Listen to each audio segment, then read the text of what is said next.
Assalamualaikum warahmatullahi wabarakatuh. Alhamdulillahilladzi khalaqan nufusa fasawwaha wa alhamaha fujuraha wa taqwaha. Qad aflaha man zakkaha wa qad khaba man dassaha. Asyhadu an la ilaha illallah wa asyhadu anna sayyidana Muhammadan abduhu wa rasuluh. Allahumma salli wa sallim ala habibina wa syafi'ina wa qudwatina Muhammadin wa ala alihi wa sahbihi ajma'in, amma ba'du. Saudara-saudaraku jemaah sholat tarawih, sholat isya yang saya cintai, wabil khusus kepada para sesepuh, tokoh masyarakat, orang tua saya yang ada di lingkungan Masjid Baitul Ula yang saya muliakan dan saya banggakan. Alhamdulillah, kita bersyukur kepada Allah Subhanahu wa Ta'ala atas pertolongannya. Kita bisa melaksanakan berbagai macam ibadah di bulan Ramadan yang penuh berkah ini. Malam ini adalah malam yang ke-11. Betul? 11 atau 12? Ada yang 11, ada yang 12.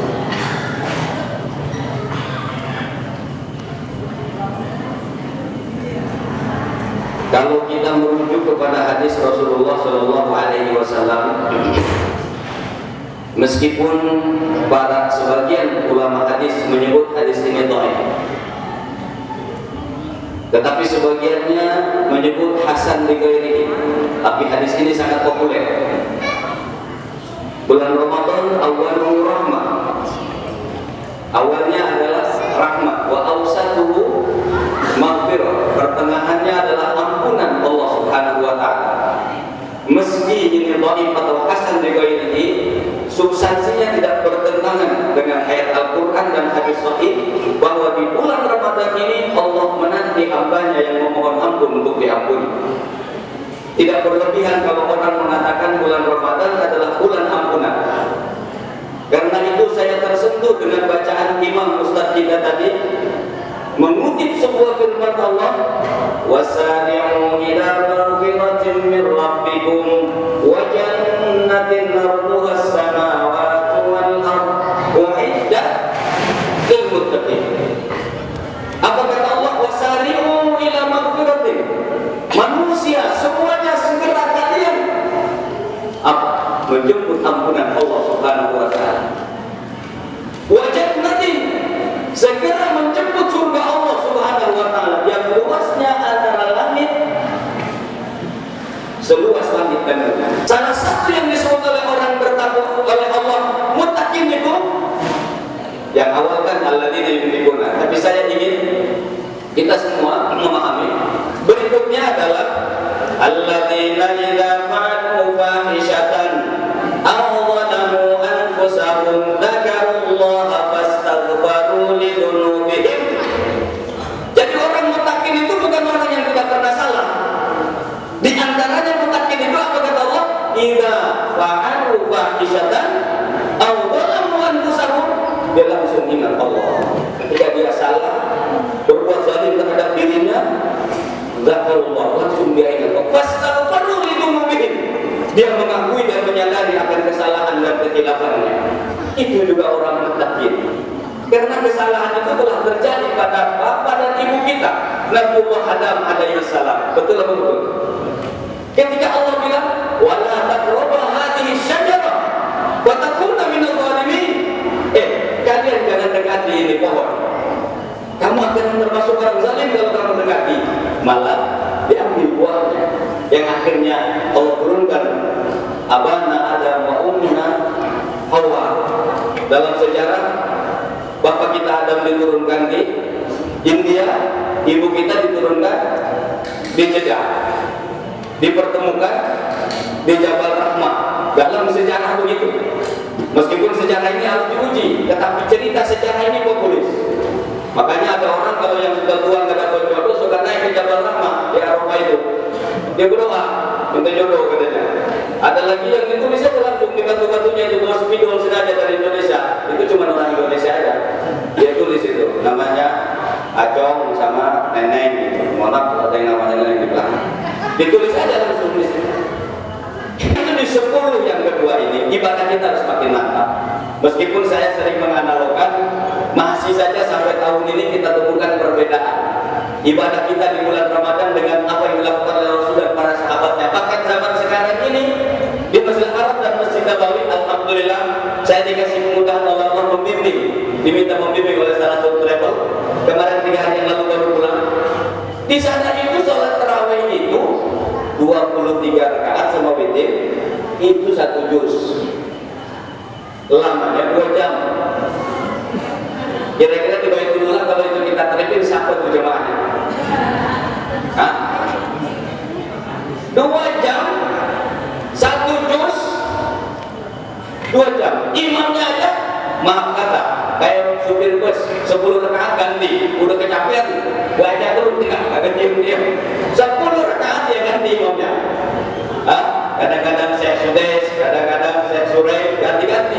Kalau di Muslim 10 pertama bapak penyisihan, yang kuat datang, yang lembek datang, yang tengah-tengah datang, makanya masjid sama musola penuh semuanya karena bapaknya juga bapak penyisihan. Bener kan? 10 kedua mulai nengok ke belakang, sok udah mulai kosong, ada yang bolong-bolong. Wallahu a'lam bishawab. 10 ketiga seperti apa, tapi kita husnuzon. Kalau 10 ketiga juga semakin kosong, mungkin sudah banyak yang pulang kampung, terawihnya di daerah masing-masing. Mungkin kita husnuzonnya seperti itu.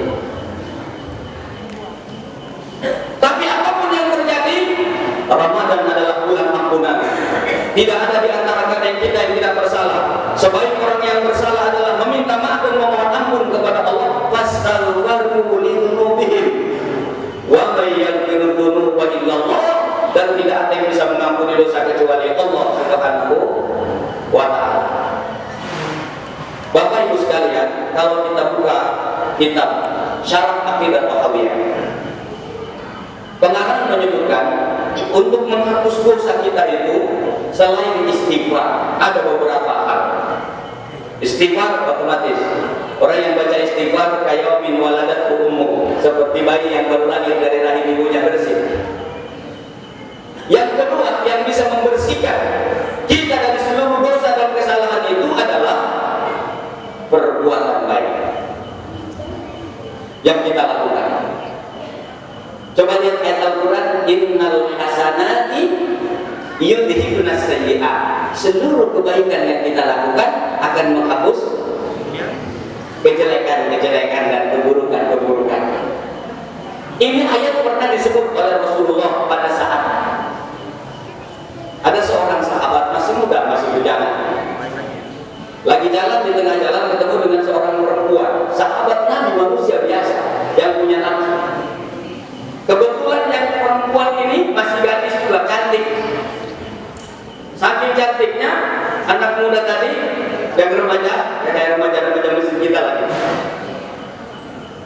lewat berpapas kan, sambil jalan kepalanya gini, ngeliatin tuh bocah wadon yang lewat, lihat gini terus, makin jauh jalan. Tahu-tahu udah di depan tembok baru nengok, pernah tembok. Begitu cedak nengok kena tembok, dan tembok ke arah jangan Nabi dulu, zaman sekarang aja tembok keluarnya kata ada yang bagus, meskipun dalam rumahnya kayak di istana, tembok keluarnya itu kata ada yang bagus, jangan yang bagus. Berdarah, begitu berdarah, dia langsung. Dia bilang, demi Allah saya tidak akan hapus dan ini kecuali saya lapor kepada Rasulullah SAW. Dia datang kepada Nabi dengan berdarah. Begitu datang, Assalamualaikum, ngomong berapa menit? Udah 10 menit, 7 menit lagi ya. Dia lapor, begitu Assalamualaikum kepada Nabi, Waalaikumsalam. Nabi Rasulullah SAW bilang, kenapa itu ngente? Rasul, kenapa?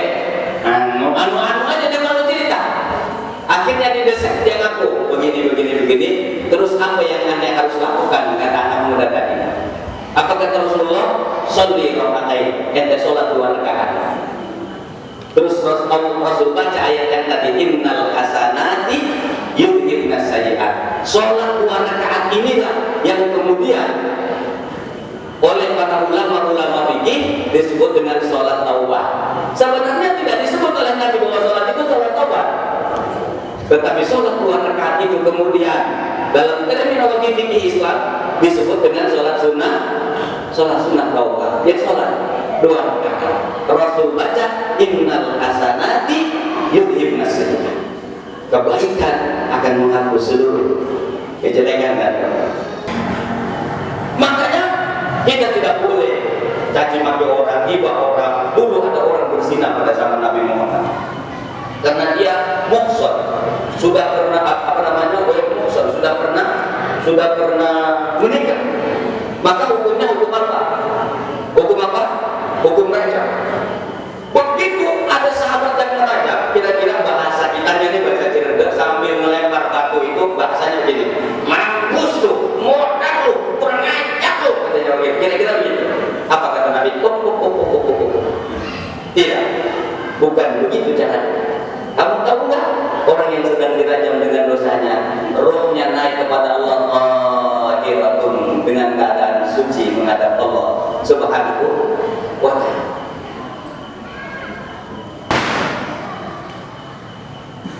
Yang keempat, seluruh musibah yang menimpa kita, kecil apalagi besar, itu akan mengurangi dosa-dosa.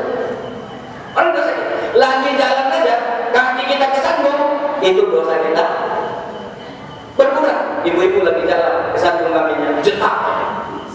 Tapi jangan langsung sama kredit sama setan, mampus membaca, jangan.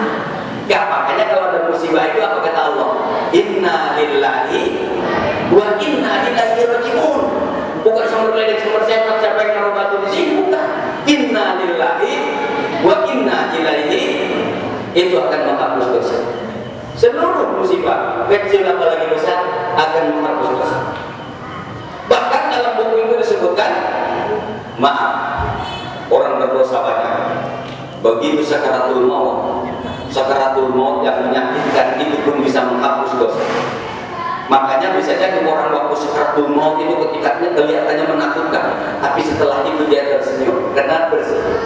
Maka tidak boleh kalau kita melihat sakaratul maut kita ceritakan kepada orang lain. Tadi gue melihat si Anu matinya, masya Allah, kan gak satu orang yang gak pernah kenal mati, dijaket kali malaikat. Bisa jadi kerobetan itu habis sisa dosanya. Lah kita belum tentu yang masih hidup. Belum tentu. Ada orang sakaratul maut 3 hari 3 malam. Berarti ini kejadian. Kebetulan orang Sunda jangan kesini.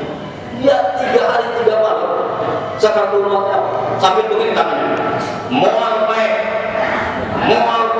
Kalau bahasa Jawanya kagak mati. 3 hari 3 malam Pak. Terakhir itu kagak mati.